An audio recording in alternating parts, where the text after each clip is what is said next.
जय हिंद दोस्तों, स्वागत है आपका जय बालाजी क्लासेस में। दोस्तों आज हम पढ़ने जा रहे हैं मध्य प्रदेश में सिंचाई एवं उसके साधन। दोस्तों यह जो हमारा टॉपिक है यह मध्य प्रदेश के आने वाले पटवारी एग्जाम की दृष्टि से अति महत्वपूर्ण टॉपिक है। क्योंकि यह हमारे ग्रामीण अर्थव्यवस्था से संबंधित टॉपिक है और साथ ही साथ यह मध्य प्रदेश लोक सेवा आयोग और व्यापम द्वारा ली जाने वाले सभी एग्जामों की दृष्टि से महत्वपूर्ण है। तो दोस्तों आइए देखते हैं मध्य प्रदेश में सिंचाई एवं उसके साधन। लेकिन दोस्तों उससे पहले थोड़ा सा हम मध्य प्रदेश में सिंचाई एवं उसके साधन से संबंधित कुछ फैक्ट देख लेते हैं जिनसे क्वेश्चन आते ही आते हैं। तो आइए दोस्तों देख लेते हैं कि मध्य प्रदेश में सर्वप्रथम सिंचाई विभाग की स्थापना किसने और कब की थी। तो दोस्तों मध्य प्रदेश में सर्वप्रथम सिंचाई विभाग की स्थापना ग्वालियर राज्य के तत्कालीन महाराजा ने वर्ष 1905 में की थी। ठीक, इसके बाद हम बात करें दोस्तों तो मध्य प्रदेश में जल संसाधन विभाग की स्थापना कब की गई है। तो दोस्तों मध्य प्रदेश में जल संसाधन विभाग की स्थापना वर्ष 1956 में की गई है। ठीक, इसके बाद हम बात करें दोस्तों मध्य प्रदेश में सिंचाई अनुसंधान संचालनालय की स्थापना कब की गई है। तो कब की गई है 1964 में। ठीक, ऐसे ही दोस्तों मध्य प्रदेश में नर्मदा जल विवाद अभिकरण का गठन कब किया गया है। तो कब किया गया है वर्ष 1969 में किया गया है। ठीक है दोस्तों, तो आइए देख लेते हैं कि ग्वालियर राज्य के तत्कालीन महाराज ने सिंचाई विभाग की स्थापना कब की है। तो कब की है वर्ष 1905 में की है। ठीक, चलिए इसके बाद बात करें दोस्तों मध्य प्रदेश में जल संसाधन विभाग की स्थापना कब की गई है। तो कब की गई है वर्ष 1956 में की गई है। ठीक, इसके बाद हम बात करें दोस्तों मध्य प्रदेश में सिंचाई अनुसंधान संचालनालय की स्थापना कब की गई है। तो कब की गई है वर्ष 1964 में की गई है। ठीक, इसके बाद हम बात करें दोस्तों नर्मदा जल विवाद अभिकरण का गठन कब किया गया है। तो कब किया गया है वर्ष 1969 में किया गया है। ठीक, चलिए इसके बाद हम बात करें दोस्तों मध्य प्रदेश में सिंचाई उद्वहन निगम की स्थापना कब की गई है। तो कब की गई है वर्ष 1976 में की गई है। ठीक, इसके बाद हम बात करें दोस्तों नर्मदा नियंत्रण प्राधिकरण की स्थापना कब की गई है। तो कब की गई है वर्ष 1980 में की गई है। ठीक, इसके बाद बात करें दोस्तों हम कि मध्य प्रदेश में जल मौसम विज्ञान संचालनालय की स्थापना कब की गई है। तो कब की गई है वर्ष 1981 में की गई है। तो आइए दोस्तों देख लेते हैं कि मध्य प्रदेश में सिंचाई उद्वहन निगम की स्थापना वर्ष 1976 में की गई। ठीक, इसके बाद हम बात करें दोस्तों नर्मदा नियंत्रण प्राधिकरण की स्थापना 1980 में की गई है। ठीक, चलिए इसके बाद हम बात करें दोस्तों मध्य प्रदेश में जल मौसम विज्ञान संचालनालय की स्थापना कब की गई है। तो कब की गई है वर्ष 1981 में की गई है। ठीक, चलिए इसके बाद दोस्तों कुछ प्रथम योजनाएं देख लेते हैं हम सिंचाई से संबंधित। ठीक, जिनसे क्वेश्चन आते ही आते हैं दोस्तों।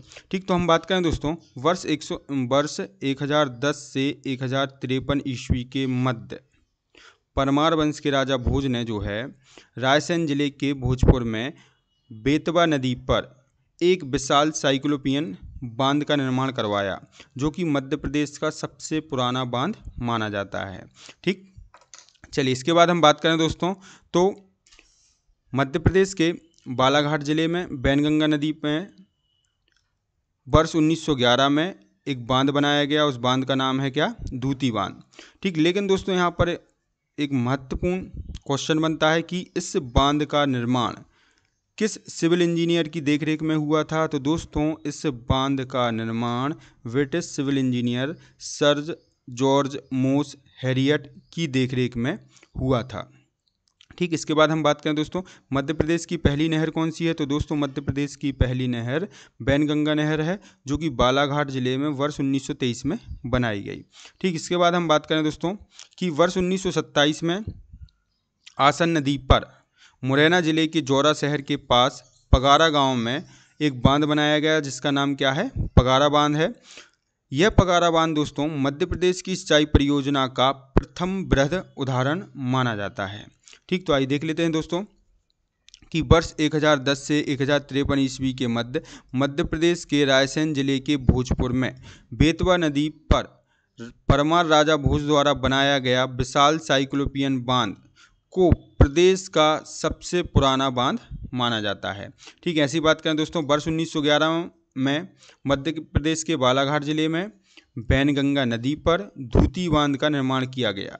यह बांध जो है दोस्तों British civil engineer sir George Moss Harriet, यहाँ पर दोस्तों राखी स्थान पर टा कर लेना, सर जॉर्ज मोस हैरियट की देखरेख में हुआ। ठीक, इसके बाद हम बात करें दोस्तों मध्य प्रदेश की पहली नहर कौन सी है, तो कौन सी है, वैनगंगा नहर है, जो कि किस जिले में है, बालाघाट जिले में, जिसका निर्माण कब हुआ, वर्ष 1923 में हुआ। ठीक, तो आइए देखते हैं वर्ष 1923 में मध्य प्रदेश की पहली नहर वैनगंगा नहर है, जिसका निर्माण किया गया, जो बालाघाट जिले में बनाई गई।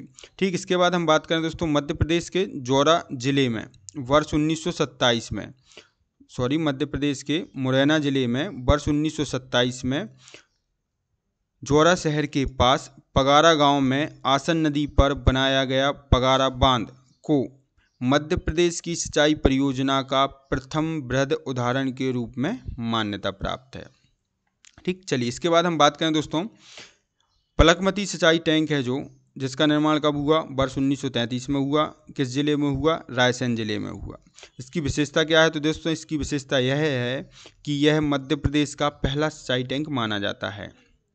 ठीक, ऐसे ही दोस्तों हमारी चंबल नदी पर चंबल नदी घाटी परियोजना का निर्माण किया गया वर्ष 1953-54 में। तो दोस्तों इसकी विशेषता क्या है, तो दोस्तों इसकी विशेषता यह है कि यह मध्य प्रदेश की पहली नदी घाटी परियोजना है। ठीक, ऐसी दोस्तों चोरल परियोजना है, जो कि इंदौर के महू में स्थित है। इसकी विशेषता क्या है, तो दोस्तों इसकी विशेषता यह है कि यह मध्य प्रदेश की पहली अंतर्घाटी परियोजना है। तो आइए देख लेते हैं दोस्तों, वर्ष 1933 में रायसेन जिले में पलकमती सिंचाई टैंक बनाया गया, जो कि मध्य प्रदेश का पहला सिंचाई टैंक माना जाता है। ठीक, चलिए इसके बाद हम बात करें दोस्तों वर्ष 1953-54 में मध्य प्रदेश में निर्मित चंबल घाटी परियोजना मध्य प्रदेश की पहली नदी घाटी परियोजना है। ठीक, इसके बाद हम बात करें दोस्तों चोरल परियोजना की, तो चोरल परियोजना जो है यह मध्य प्रदेश की पहली अंतर्घाटी परियोजना है। ठीक, चलिए इसके बाद हम बात करते हैं दोस्तों मध्य प्रदेश में सिंचाई के प्रमुख साधन। ठीक, आइए देखते हैं दोस्तों मध्य प्रदेश में सिंचाई के प्रमुख साधन क्या क्या हैं। ठीक, लेकिन उससे पहले हम बात करें दोस्तों कि मध्य प्रदेश का शुद्ध सिंचित क्षेत्र के आधार पर देश में कौन सा स्थान है, तो देश में कौन सा स्थान है दोस्तों, 7वां स्थान है। ठीक, इसके बाद हम बात करें दोस्तों मध्य प्रदेश में सिंचाई के 3 प्रमुख साधन माने जाते हैं। पहला है हमारा कुआं और नलकूप, जिससे जो है मध्य प्रदेश के दोस्तों 68% भूभाग पर सिंचाई होती है। दूसरा है हमारा नहरें एवं तालाब, जिससे है जो है दोस्तों मध्य प्रदेश के 20% भूभाग पर सिंचाई की जाती है। इसके बाद दोस्तों अन्य स्रोत हैं हमारे, जिनसे जो है मध्य प्रदेश के 12% भूभाग पर सिंचाई की जाती है। ठीक है, तो आइए देख लेते हैं दोस्तों कि मध्य प्रदेश का शुद्ध सिंचित क्षेत्र के आधार पर देश में कौन सा स्थान है, 7वां स्थान है। मध्य प्रदेश में सिंचाई के प्रमुख साधन कितने हैं, तो दोस्तों कितने हैं, 3 प्रमुख साधन हैं। पहला देखें हम कुआं और नलकूप, जिससे 68% क्षेत्र पर सिंचाई की जाती है। दूसरा है नहरें एवं तालाबों द्वारा मध्य प्रदेश के 20% भूभाग पर सिंचाई होती है। तीसरा है अन्य स्रोतों द्वारा 12% भूभाग पर सिंचाई की जाती है। ठीक, चलिए इसके बाद हम बात करें दोस्तों कि मध्य प्रदेश में सबसे अधिक सिंचित क्षेत्र कौन सा है दोस्तों, तो कौन सा है, उत्तरी मध्य प्रदेश है। ठीक, इसके बाद हम बात करें दोस्तों मध्य प्रदेश में कुओं एवं नलकूपों से सिंचित क्षेत्र कौन सा है, तो कौन सा है दोस्तों, पश्चिमी मध्य प्रदेश है। ऐसे ही दोस्तों मध्य प्रदेश में सर्वाधिक नहरों से सिंचित क्षेत्र कौन सा है, तो दोस्तों कौन सा है, चंबल क्षेत्र है। ठीक, इसके बाद हम बात करें दोस्तों मध्य प्रदेश में तालाबों द्वारा सिंचित क्षेत्र कौन सा है, तो कौन सा है दोस्तों, दक्षिण पूर्व एवं पश्चिमी मध्य प्रदेश। तो आइए दोस्तों देख लेते हैं कि मध्य प्रदेश में सबसे अधिक सिंचित क्षेत्र कौन सा है, तो कौन सा है, उत्तरी मध्य प्रदेश है। इसके बाद हम बात करें दोस्तों मध्य प्रदेश में कुओं एवं नलकूपों से सिंचित क्षेत्र कौन सा है, तो कौन सा है दोस्तों, पश्चिमी मध्य प्रदेश है। इसके बाद हम बात करें दोस्तों मध्य प्रदेश में सर्वाधिक नहरों से सिंचित क्षेत्र कौन सा है, तो कौन सा है दोस्तों, चंबल क्षेत्र है। ठीक, चलिए इसके बाद हम बात करें दोस्तों मध्य प्रदेश में तालाबों द्वारा सिंचित क्षेत्र कौन सा है, तो कौन सा है दोस्तों, दक्षिण पूर्व एवं पश्चिमी मध्य प्रदेश जो है तालाबों से सिंचित क्षेत्र है।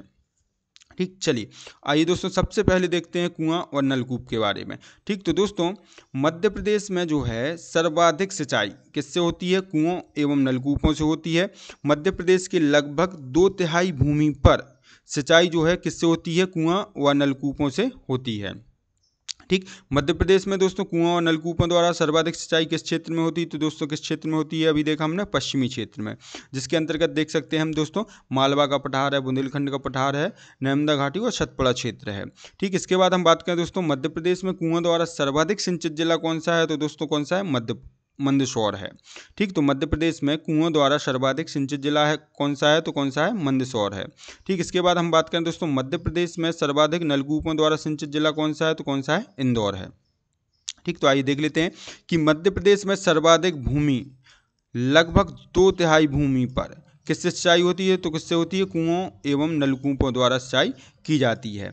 ठीक, कुओं और नलकूपों द्वारा सर्वाधिक सिंचाई मध्य प्रदेश के किस क्षेत्र में होती है? तो किस क्षेत्र में होती है? पश्चिमी क्षेत्र में होती है, जिसके अंतर्गत हम देख सकते हैं मालवा का पठार, बुंदेलखंड का पठार तथा नर्मदा घाटी व सतपुड़ा क्षेत्र। ठीक, जिले देख लेते हैं इन क्षेत्रों के अंतर्गत। तो मुख्य रूप से जिले देख लेते हैं दोस्तों हम मंदसौर, रतलाम, धार, उज्जैन, शाजापुर, इंदौर। ठीक, चलिए इसके बाद हम बात करें दोस्तों मध्य प्रदेश में कुओं द्वारा सर्वाधिक सिंचित जिला कौन सा है? तो दोस्तों कौन सा है? मंदसौर है। इसके बाद हम बात करें दोस्तों मध्य प्रदेश में सर्वाधिक नलकूपों द्वारा सिंचित जिला कौन सा है? तो कौन सा है? इंदौर है। ठीक, चलिए इसके बाद हम बात करते हैं दोस्तों मध्य प्रदेश में नहरी सिंचाई की। ठीक, तो नहरी सिंचाई की बात कर लेते हैं। आइए देखते हैं दोस्तों। तो दोस्तों मध्य प्रदेश में सिंचाई का दूसरा प्रमुख साधन कौन सा है? तो कौन सा है? नहरें हैं। ठीक, यहाँ पर हम नहरों के बारे में कह सकते हैं दोस्तों कि पिछले 10 वर्षों में नहरी सिंचाई का व्यापक विकास हुआ है। ठीक, तालाबी सिंचाई कम हुई है, तालाबों की संख्या में कमी आई है, लेकिन दोस्तों नहरी सिंचाई में क्या हुआ है? विकास हुआ है। ठीक, इसके बाद हम बात करें दोस्तों मध्य प्रदेश में सर्वाधिक नहरों द्वारा सिंचाई किस क्षेत्र में होती है? तो अभी आगे देखा था हमने किस क्षेत्र में होती है? चंबल क्षेत्र में होती है। जिले देख लेते हैं चंबल क्षेत्र के, तो कौन कौन से हैं? ग्वालियर, भिंड, मुरैना है। ठीक, ऐसे ही दोस्तों बुंदेलखंड के किन जिलों में नहरों द्वारा सिंचाई होती है? तो किन जिलों में होती है? टीकमगढ़ और छतरपुर में होती है। ठीक, तो आइए देखते हैं दोस्तों कि मध्य प्रदेश में सिंचाई का दूसरा प्रमुख साधन क्या है? नहरें हैं। ठीक, इसके बाद हम बात करें दोस्तों पिछले 10 वर्षों में नहरी सिंचाई का व्यापक विकास हुआ है। ठीक, मध्य प्रदेश में सर्वाधिक नहरों सिंचाई किस क्षेत्र में होती है? तो किस क्षेत्र में होती है दोस्तों? चंबल क्षेत्र में होती है। जैसे कि जिले देखें हम चंबल क्षेत्र के, तो ग्वालियर, भिंड और मुरैना। ठीक, इसके बाद हम बात करें दोस्तों नहरों के माध्यम से बुंदेलखंड के किन जिलों में सिंचाई होती है? तो किन क्षेत्र में सिंचाई होती है? टीकमगढ़ और छतरपुर क्षेत्र में सिंचाई की जाती है। ठीक, आइए दोस्तों देख लेते हैं मध्य प्रदेश की प्रमुख नहरें। ठीक, सबसे पहले देखते हैं हम दोस्तों बैनगंगा नहर। बैनगंगा नहर जो है दोस्तों मध्य प्रदेश की पहली नहर है। इसका निर्माण कब हुआ है? तो कब हुआ है? 1923 में। और कहाँ पर हुआ है? बालाघाट जिले में हुआ है। ठीक, इसके बाद हम बात करें दोस्तों बैनगंगा नहर निकलती कहाँ से है? तो दोस्तों मध्य प्रदेश और महाराष्ट्र की संयुक्त परियोजना जो कि बैनगंगा नदी पर निर्मित है, किस जिले में? बालाघाट जिले में। तो बालाघाट जिले में बैनगंगा नदी पर निर्मित बांध से जो है बैनगंगा नहर निकलती है। ठीक, बैनगंगा नहर से जो है दोस्तों मध्य प्रदेश का बालाघाट जिला और महाराष्ट्र का भंडारा जिला सिंचित है।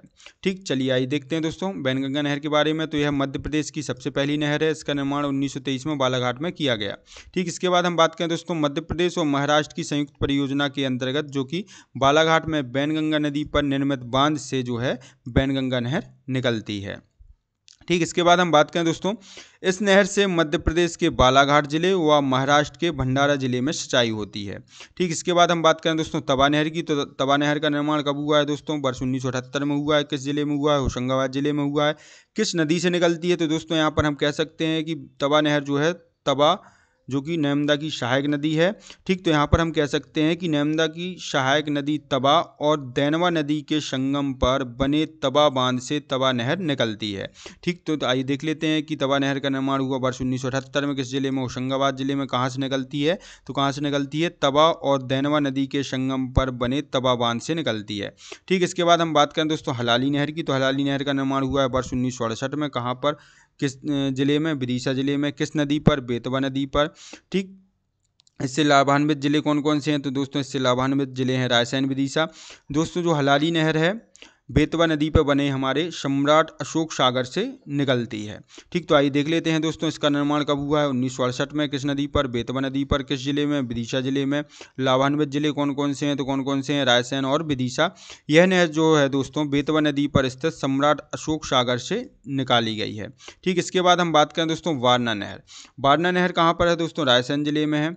किस नदी पर है? तो दोस्तों यह नहर जो है नर्मदा की सहायक वारना नदी पर स्थित है। इससे लाभान्वित जिले कौन कौन से हैं? तो कौन कौन से हैं दोस्तों? रायसेन और विदिशा हैं। ठीक, तो आइए देख लेते हैं कि वारना नहर जो है हमारी रायसेन जिले में स्थित है। किस नदी पर स्थित है? तो दोस्तों नर्मदा की सहायक वारना नदी पर स्थित है।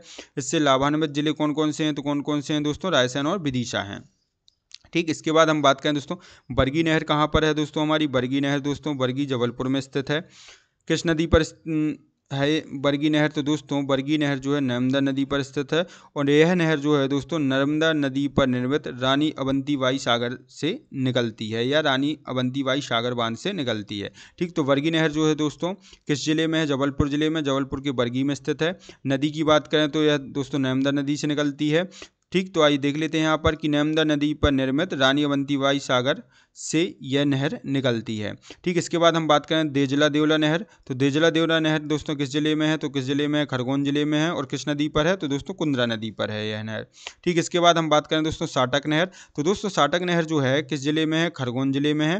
तथा यह किस नदी पर बनाई गई है? तो दोस्तों यह साटक नदी पर बनाई गई है। ठीक, इसके बाद हम बात करें दोस्तों चंबल नहर की, तो दोस्तों चंबल नहर जो है मध्य प्रदेश और राजस्थान की संयुक्त परियोजना से निकाली गई है।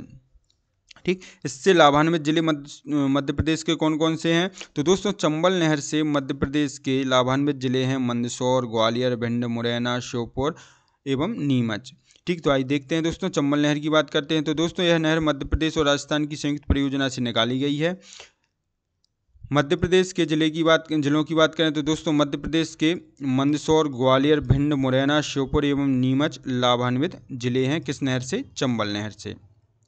ठीक, चलिए इसके बाद हम बात करें दोस्तों तालाब की, तालाबी सिंचाई की मध्य प्रदेश में। ठीक, तो दोस्तों मध्य प्रदेश में सिंचाई का तीसरा प्रमुख साधन क्या है दोस्तों? क्या है? तालाब है। ठीक, इसके बाद हम यहाँ पर कह सकते हैं दोस्तों कि स्वतंत्रता के पश्चात जो है तालाबों की संख्या में निरंतर कमी आती जा रही है। इसका कारण क्या है? तो दोस्तों इसका कारण है बढ़ती जनसंख्या। बढ़ती जनसंख्या के कारण दोस्तों तालाबों का जो उपयोग है कृषि भूमि के रूप में होने लगा है, भूमि निर्माण के रूप में होने लगा है, इसलिए दोस्तों तालाबों की संख्या में निरंतर कमी आ रही है। ठीक, इसके बाद हम बात करें दोस्तों मध्य प्रदेश में सर्वप्रथम तालाबों का निर्माण किसने करवाया था? तो किसने करवाया था? चंदेल वंश के राजाओं ने करवाया था। और कहाँ पर करवाया था? खजुराहो में करवाया था। ठीक, इसके बाद हम बात करें दोस्तों मध्य प्रदेश में तालाबों द्वारा सर्वाधिक सिंचाई किस क्षेत्र में की जाती है? तो किस क्षेत्र में की जाती है? दक्षिण पूर्व एवं पश्चिमी भागों में की जाती है। ठीक, इसके बाद हम बात करें दोस्तों मध्य प्रदेश में तालाबों का संकेंद्रण किन जिलों में अत्यधिक है? तो किन जिलों में अत्यधिक है? बालाघाट और सिवनी जिलों में अत्यधिक है। ठीक, इसके बाद हम बात करें दोस्तों तालाबों द्वारा सर्वाधिक सिंचित जिला कौन सा है? तो कौन सा है दोस्तों? बालाघाट है। ठीक, इसके बाद हम बात करें दोस्तों कि तालाबों द्वारा शुद्ध सिंचित जिला मध्य प्रदेश का कौन सा है? तो कौन सा है? बालाघाट जिला है। ठीक, तो आइए देख लेते हैं दोस्तों कि मध्य प्रदेश में सिंचाई का तीसरा प्रमुख साधन क्या है? तो क्या है? तालाब है। ठीक, इसके बाद हम बात करें दोस्तों स्वतंत्रता के पश्चात तालाबों की संख्या में क्या आई है? निरंतर कमी आई है। क्यों? क्योंकि इसका कारण बढ़ती हुई जनसंख्या है, जिसके कारण से इनका उपयोग कृषि भूमि व भवन निर्माण में कर लिया गया है। ठीक, इसके बाद हम बात करें दोस्तों मध्य प्रदेश में सर्वप्रथम तालाबों का निर्माण किसने करवाया है? तो किसने करवाया है? चंदेल वंश के शासकों ने करवाया है। कहाँ पर करवाया है? खजुराहो में करवाया है। ठीक, इसके बाद हम बात करें दोस्तों मध्य प्रदेश में तालाबों द्वारा सिंचाई सर्वाधिक किन क्षेत्रों में होती है? तो किन क्षेत्रों में होती है? दक्षिण पूर्व एवं पश्चिमी भागों में अधिक होती है। ठीक, इसके बाद हम बात करें दोस्तों मध्य प्रदेश में तालाबों का संकेंद्रण किन जिलों में अत्यधिक है? तो किन जिलों में अत्यधिक है? बालाघाट तथा सिवनी जिलों में अत्यधिक है। ठीक, इसके बाद हम बात करें दोस्तों तालाबों द्वारा सर्वाधिक सिंचित व शुद्ध सिंचित, सर्वाधिक सिंचित भी व शुद्ध सिंचित जिला मध्य प्रदेश का कौन सा है? तो कौन सा है? बालाघाट है। इसके बाद हम बात करें दोस्तों तालाबों द्वारा मध्य प्रदेश में सर्वाधिक सिंचित जिले कौन से हैं? तो कौन से हैं दोस्तों? बालाघाट है पहले नंबर पर, दूसरे नंबर पर सिवनी, तीसरे नंबर पर पन्ना। ठीक, तो आइए देखते हैं कि तालाबों द्वारा मध्य प्रदेश में सर्वाधिक सिंचाई बालाघाट, सिवनी, पन्ना आदि जिलों में की जाती है। ठीक, इसके बाद हम बात करें दोस्तों सरकार द्वारा तालाबों को प्रोत्साहन देने के लिए योजनाएं चलाई जा रही हैं। ठीक, जिनमें से हम मुख्य रूप से 2-3 योजना देख लेते हैं। सबसे पहले हम बात करें दोस्तों बलराम ताल योजना, जिसकी शुरुआत कब की गई है? वर्ष 2007 में की गई है। इसके बाद दूसरी योजना है दोस्तों मेरा खेत मेरी माटी योजना, जिसकी शुरुआत कब की गई? वर्ष 2014 में की गई है। ठीक, इसके बाद हम बात करें दोस्तों मध्य प्रदेश में तालाब जोड़ो परियोजना का प्रारंभ सर्वप्रथम कहाँ से हुआ था? तो कहाँ से हुआ था दोस्तों? टीकमगढ़ जिले से हुआ था। ठीक, तो आइए देखते हैं दोस्तों कि सरकार द्वारा तालाबों को प्रोत्साहन देने के लिए चलाई जाने वाली योजनाएं कौन कौन सी हैं। सबसे पहले देखें बलराम ताल योजना, जिसकी शुरुआत कब हुई है? वर्ष 2007 में हुई है। इसके बाद देखें दोस्तों मेरा खेत मेरी माटी योजना, जिसकी शुरुआत कब हुई है? वर्ष 2014 में हुई है। ठीक, इसके बाद देखें दोस्तों कि मध्य प्रदेश में तालाब जोड़ो परियोजना का प्रारंभ सर्वप्रथम किस जिले में किया गया? तो किस जिले में किया गया? टीकमगढ़ जिले में किया गया। ठीक, इसके बाद हम अन्य स्रोतों की बात कर लेते हैं जिनसे सिंचाई होती है मध्य प्रदेश में। ठीक, तो दोस्तों इसके तहत नदी, नाले, झरने, झीलें व पोखर आते हैं। ठीक, इसके बाद हम बात करें दोस्तों कि इन साधनों से मुख्य रूप से सिंचाई अत्यधिक या अधिक किन जिलों में की जाती है, तो वे जिले हैं दोस्तों सागर, दमोह, पन्ना, विदिशा, कटनी, उमरिया एवं शहडोल। ठीक, तो आइए बात कर लेते हैं दोस्तों अन्य स्रोत की। तो दोस्तों इसके तहत नदी, नाले, झरने, झीलें व पोखर आते हैं। ठीक, इन साधनों से मुख्य रूप से सिंचाई सागर, दमोह, पन्ना, विदिशा, कटनी, उमरिया एवं शहडोल जिलों में अधिक की जाती है। ठीक है दोस्तों, तो दोस्तों यदि आपको हमारे पढ़ाने का तरीका अच्छा लगता है तो हमारे चैनल को सब्सक्राइब करें, शेयर करें और हमारे वीडियो पर लाइक और कमेंट करना ना भूलें।